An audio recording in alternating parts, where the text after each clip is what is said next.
Hello दोस्त, नमस्ते, प्रणाम। आप लोग कैसे हैं? उम्मीद करती हूँ अच्छे होंगे, मस्त होंगे।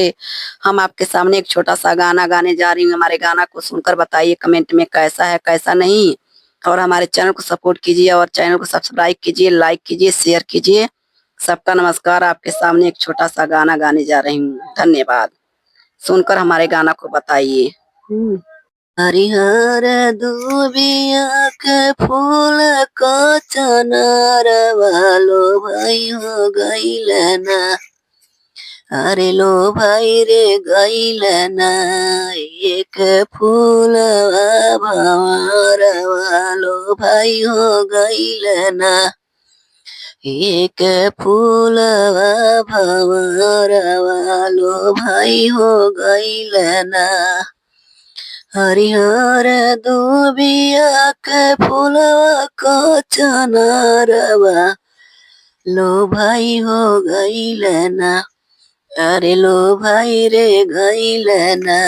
एक फूलवा भंवरवा लो भाई हो गईल ना।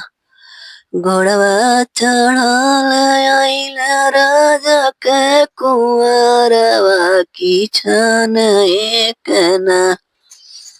कुंवर छन एक ना। तनी जेल जेवानवा की छन एक ना। कैसे के जेई मैया तुहरो हो जेवानवा जो हती होई है ना। अरे जो हती होई है ना। घरवा पतरी तिरियवा जो हती होई है ना।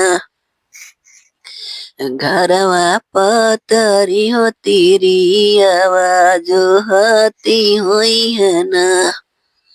जो तुइया रोइया ढूढ़त होई है आंसुआ भीजत होई है ना। अरे भीजत होई है ना। मखमलिया के रुमालिया भीजत होई है ना। मखमलिया के चदरिया भीजत होई है ना।